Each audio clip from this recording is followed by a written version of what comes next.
Hello friends, Gayatri క్రియేషన్కు స్వాగతం. ఈరోజు మనం చందమామ కథలోని సూది తెచ్చిన సౌభాగ్యం అనే కథ గురించి చెప్పుకోబోతున్నాం. పూర్వం కోసల దేశంలో 3 మిత్రులు ఉండేవారు. వారిలో 2 నందుడు, సునందుడు అనేవారు ధనికులు. 3వ వాడు ఆనందుడు గర్భదరిద్రుడు. అతడు తాళ్లు పేనుకొని జీవించేవాడు. అతన్ని ఏ విధంగా ధనవంతుని చేయాలని నందుడు, సునందుడు ఆలోచనలో పడ్డారు. పెట్టుబడికి కొంత ధనం ఉన్నట్లయితే ఎవరైనా ధనికుడు కావచ్చు, కనుక ఆనందుడికి కొంత మూలధనం ఇద్దామన్నాడు నందుడు. ఎంతమంది ధనికులు దరిద్రులైపోవటం లేదు, కలిసి వచ్చినట్లయితే పెట్టుబడి లేకుండానే ధనికుడైపోవచ్చు అన్నాడు సునందుడు. నందుడు మర్నాడు ఆనందుడికి 200 మాడలు ఇచ్చినాడు. వాటితో ఏదైనా వ్యాపారం చేసుకొని ధనం సంపాదించమని చెప్పాడు. ఆనందుడు సంతోషించి ఆ 200 మాడలలో 10 ఖర్చుకు గాను తీసి మిగిలినవి తన తలపాగాలోనే భద్రంగా మూటకట్టి ఇంటికి కావలసిన వెచ్చాలు కొనటానికి బజారుకు బయలుదేరాడు. దురదృష్టవశాత్తు దారిలో ఒక పక్షి ఎటు నుంచి వచ్చిందో ఆనందుడి తలపాగా మూట చూసి అందులో ఏదో ఉన్నదనుకొని తన్నుకుపోయింది. 190 మాడలు రెక్కలు వచ్చి ఎగిరిపోయినందుకు ఆనందుడు చాలా విచారించాడు. తర్వాత కొద్ది రోజులకు నందసునందులు ఆనందుడి ఇంటికి వచ్చి తమ స్నేహితుడి పరిస్థితిలో ఏమైనా మార్పు వచ్చిందేమో కారణం తెలుసుకుందామని వచ్చారు. నా అదృష్టం బాగాలేదు, డబ్బంతా తలపాగాలో చుట్టుకున్నాను, కానీ ఏదో పక్షి వచ్చి తలపాగాను తన్నుకుపోయింది అన్నాడు ఆనందుడు విచారంగా. ఈ వృత్తాంతం నందుడు నమ్మాడు, కానీ సునందుడు నమ్మలేదు. ఆనందుడు ఆ డబ్బును దుర్వినియోగపరిచి ఉంటాడనుకున్నాడు. నందుడు మాత్రం ఆనందుడికి మరొకసారి 200 మాడలు ఇచ్చి ఈసారైనా డబ్బు భద్రంగా ఉంచుకొని దాని సహాయంతో ధనం సంపాదించు అని సలహా ఇచ్చాడు. ఈసారి ఆనందుడు తనకు కావలసిన మాడలు తీసుకొని మిగిలినవి తౌడు తట్టాడు బాగాన భద్రంగా దాచి బజారుకు వెళ్ళాడు. అతను తిరిగి వచ్చేసరికి తౌడు తట్ట కనబడలేదు. భార్యను అడిగాడు. ఉప్పు అమ్మకానికి వచ్చింది, దగ్గర డబ్బులు లేవు, అందుకని తౌడు తట్ట అమ్మి 2 సేర్ల ఉప్పు తీసుకున్నాను అన్నది ఆనందుడి భార్య. ఆనందుడికి పట్టరాని దుఃఖం కలిగింది. తనకు డబ్బు దక్కించుకునే యోగం లేదని అతను తేల్చుకున్నాడు. మరి కొద్ది రోజులకు నందసునందులు మళ్ళీ వచ్చి జరిగిన సంగతి విన్నారు. ఆనందుడు ఎప్పటికన్నా దరిద్రుడిగా కనిపించాడు. అతను బట్టలు చిరుగులు కూడా కుట్టించుకోలేదు. కారణం ఏమిటంటే ఇంట్లో సూది కూడా లేదని చెప్పాడు.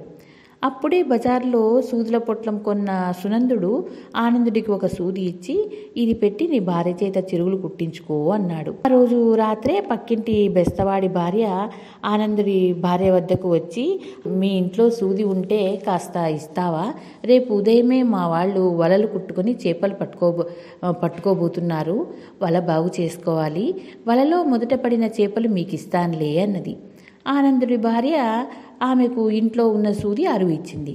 మర్నాడు సాయంకాలం చేపలతో తిరిగి వచ్చిన బెస్తవాడు తన కూతురి చేతికిచ్చి ఆనందుడి ఇంటికి పెద్ద చేపను పంపాడు. కూర వండుదామని ఆనందుడి భార్య ఆ చేపను కోసేసరికి అందులో పెద్ద గాజు ముద్ద లాంటిది దొరికింది. ఆ గాజు ముద్దతో ఆనందుడి పిల్లలు వీధిలో ఆడుకుంటూ ఉండగా చూసిన నగల వర్తకుడు ఆనందుడి దగ్గరికి వచ్చి, ఆ గాజు ముక్క నాకు అమ్ముతావా ఆనందయ్య, 100 మాడలు ఇస్తాను అని అడిగాడు. అది చాలా విలువైన గాజు పెంకు అయి ఉండాలని అనుమానం కలిగిన ఆనందుడు దాన్ని నిరాకరించాడు. ఆ రోజే దానిని నగరానికి పట్టుకొని పోయి రత్నాల వర్తకుడికి చూపించాడు. నిజానికి అదొక అమూల్యమైన రత్నం. దాన్ని పెద్ద వర్తకుడు 20,000 మాడలిచ్చి కొనుక్కున్నాడు. ఆ ధనంతో ఆనందుడు ఇళ్ళు దొడ్లు కొన్నాడు. తాళ్లు పేనటానికి కర్రలతో యంత్రాలు చేయించాడు.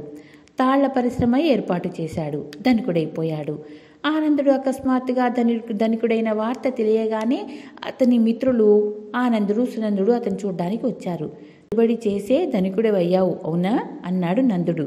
ఆనందుడు జరిగినదంతా పూసగుచ్చినట్లు మిత్రులకు చెప్పాడు. కలిసి వచ్చేసరికి నేను ఇచ్చిన సూదితోనే ఆనందుడు ధనం సంపాదించాడు చూశావా అన్నాడు సునందుడు. ఈసారి నందుడికి నమ్మకం కలగలేదు. ఆనందుడు తన ధనంతోనే ధనికుడై ఆ సంగతి కప్పిపుచ్చుకోవడానికి అబద్ధం ఆడుతున్నాడనుకున్నాడు. మిత్రులు 3 కలిసి ఆనందుడు కొత్తగా కట్టించిన ఇల్లు వెనుకల ఉన్న దొడ్డి చూడటానికి బయలుదేరారు. వారు దొడ్లోకి వెళ్ళేసరికి ఆనందుడి పిల్లలు ఒక చెట్టు ఎక్కి దాని మీద ఉన్న పక్షిగూడు కింద పడేశారు. అందులో ఆనందుడి తల బాగా కనిపించింది. దాని చెంగున మూట కట్టి ఉన్న 190 మాడలు దొరికాయి. వారక్కడ నుండి బయలుదేరి గుడ్డ సావడికి వచ్చారు. అదే సమయంలో బజార్ నుంచి నౌకరు ఒకడు తౌడు తట్టకొని తెచ్చాడు. వాడు దానిలో నుంచి తౌడు తీసి కుడితిలో పోస్తూ ఉండగా బంగారు మాడలున్న కొన్ని వాడి చేతిలో వచ్చాయి. తట్ట బొర్లించి చూసేసరికి ఆనందుడు రెండోసారి పోగొట్టుకున్న 190 మాడలు కూడా దొరికాయి. నందుడికి ఆనందుడి మాటల్లో నమ్మకం కుదిరింది. సునందుడు చెప్పినట్లు కలిసి వస్తే ఐశ్వర్యం రావటానికి కుట్టుసూది అయినా చాలనని నందుడు అనుకున్నాడు.